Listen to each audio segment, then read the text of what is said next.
Okay, let's just forget about your usual morning traffic jam or that eternally delayed subway train for a second. We're going to completely bypass the Hollywood myths and the internet memes today. Instead, we're diving straight into the grounded, very real-world logistics of running the most famous secret military base on the planet.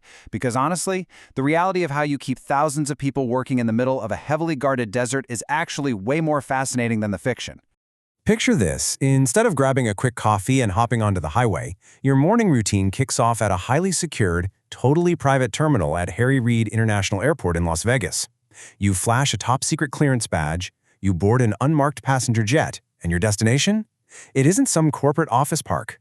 It's a highly classified federal facility tucked inside heavily restricted military airspace. For thousands of defense contractors, engineers, and military personnel, this isn't some wild hypothetical. It's literally just Tuesday morning. Which brings us to the bizarre operational reality of what's unofficially known as Janet Airlines. Janet is, without a doubt, one of the strangest airlines operating right in plain sight. In fact, if you're flying into Vegas on a commercial flight, you might look out your window and actually spot their fleet. They use these totally nondescript, plain white Boeing 737s with just a single red stripe down the side.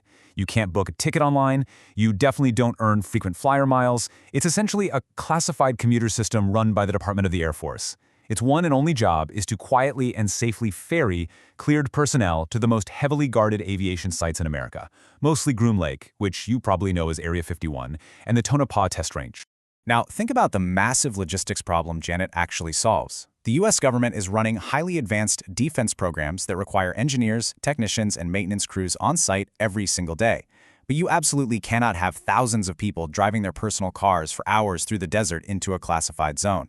I mean, the Tonopah Test Range is over a 2-hour drive from Vegas. A daily road commute would be totally grueling and, more importantly, it would create a massive vulnerability with endless security checkpoints. So, by putting these workers on a quick 30-minute flight, the government instantly solves a giant national security headache.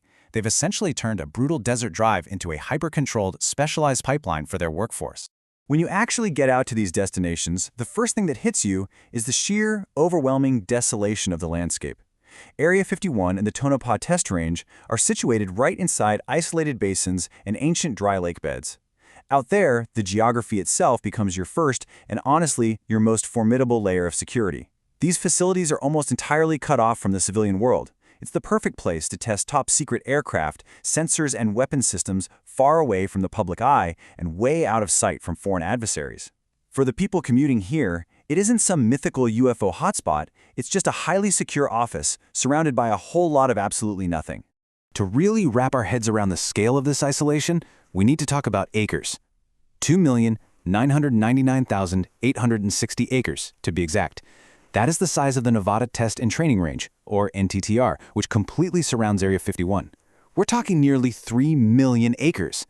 It is the largest contiguous air and ground space in the free world because, well, when you're flying experimental aircraft at Mach 3, you need an unfathomable amount of empty space to do it safely and secretly. So how on earth did this massive operation even begin? For that, we have to rewind to 1955. The CIA and Lockheed desperately needed a location to test the U-2 spy plane. The project was so incredibly sensitive, they couldn't just fly it out of a regular military base. Lockheed's legendary aircraft designer Kelly Johnson was flying over Nevada when he spotted Groom Lake. He famously said, "We flew over it and within 30 seconds you knew that was the place, as smooth as a billiard table." And in a pretty funny twist of irony, to convince his engineers to actually pack up and relocate to this harsh, barren salt flat in the middle of nowhere, Johnson nicknamed the site Paradise Ranch. From there, things escalated ridiculously fast. It all kicked off in '55 with that U-2 program, but by 1962 they had to massively expand the runway for a new beast, the A-12 Ox Cart. Then, by the late 1960s, the facility took on a totally new, crazy mission, foreign technology evaluation. Basically, test flying captured Soviet aircraft. And the wildest part, it wasn't until 2013, after a Freedom of Information Act request, that the CIA finally, officially acknowledged the base even existed. Think about that. For nearly 60 years, some of the most crucial aviation breakthroughs in human history were happening at a facility the government point-blank refused to admit was there. And those breakthroughs, they are absolutely legendary. Area 51 is the undisputed birthplace of the Black Projects. We're talking about the U-2, which literally let the U.S. peek behind the Iron Curtain. Then came the A-12 Ox Cart, tearing across the sky at over 3 times the speed of sound. They tested the D-21 Tagboard, this wild, unmanned ramjet drone that launched from the back of another plane. And then in the late 70s and 80s, Groom Lake was the testing ground for Have Blue. That was the proof-of-concept prototype that directly birthed the F-117 Nighthawk, the very first operational stealth aircraft. These machines completely changed the paradigm of modern warfare, and they absolutely required total darkness to be developed. But hey, it wasn't just about building our planes, it was about literally tearing apart the enemies. Back in 1968, there was a joint Air Force and Navy project out at Area 51 called Have Donut. The US had secretly gotten their hands on a Soviet-made MiG-21 fighter jet. It was originally flown by an Iraqi pilot who defected to Israel. Just having this plane was a massive, top-tier secret, so the only place they could fly it was over Groom Lake. Top U.S. test pilots ran simulated dogfights against the MiG, pushing both planes to their absolute breaking points just to map out the Soviet jet's tactical weaknesses. The real-world results from those secret desert dogfights were nothing short of staggering. Up until then, U.S. pilots were really struggling against MiGs in the skies over Vietnam. But all that priceless data they gathered during Have Donut was fed directly into a brand new Navy training program. You might actually know it as Top Gun. By adopting the tactics they learned out in the Nevada desert, the U.S. Navy's kill ratio in Vietnam shot up to an incredible 8.33 to 1. That secret testing at Area 51 directly saved American lives in combat by stripping away the enemy's element of surprise. Because that technological edge is so absolutely vital to national security, the perimeter out there is protected with zero tolerance. I mean zero. Today, the airspace above it is strictly forbidden to everyone, civilian and standard military traffic alike.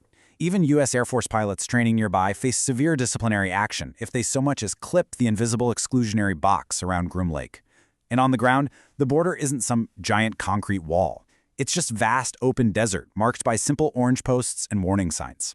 But it is heavily patrolled by armed guards, and just like the signs boldly state, the use of deadly force is authorized against trespassers. It is a very real and very heavily fortified military installation. So how did all this intense, very real security morph into a global pop culture phenomenon? Well, to enforce that massive perimeter, they use private security patrols. People generally call them camo dudes, along with a crazy network of buried motion sensors on public land that can detect your vehicle miles before you even see a gate. But here's the thing.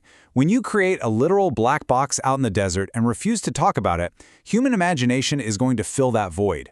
In 1989, a guy named Bob Lazar went on Las Vegas TV claiming he was out there reverse engineering crashed alien spaceships. That one interview sparked a pop culture wildfire that burned for decades, culminating in 2019 when over 1 million people sarcastically RSVP'd on Facebook to storm Area 51. Which brings us to an incredibly funny paradox. The U.S. government set up this base and the entire Janet airline network that feeds it to be as invisible as humanly possible. They just wanted a quiet place to test spy planes, stealth bombers, and stolen fighter jets. But the extreme lengths they went to hide those boring terrestrial facts, the unmarked planes, the silent guards, the restricted airspace, accidentally spawned the most famous conspiracy theory in human history. By trying to hide a commuter airline in a test facility, they unwittingly birthed a global legend about extraterrestrials. So I'll leave you with this thought to chew on. When the public is obsessively looking for flying saucers and little green men, they definitely aren't paying attention to next-generation radar systems, classified stealth drones, or the complex logistical network of Janet Airlines keeping the whole machine running. Did the U.S. government accidentally engineer the absolute perfect cover story simply by stepping back and letting the UFO mythology run wild? It really makes you wonder. Sometimes the loudest distractions are hiding the most fascinating, grounded realities. Thanks for diving into this explainer with me, and definitely keep questioning what you see out there.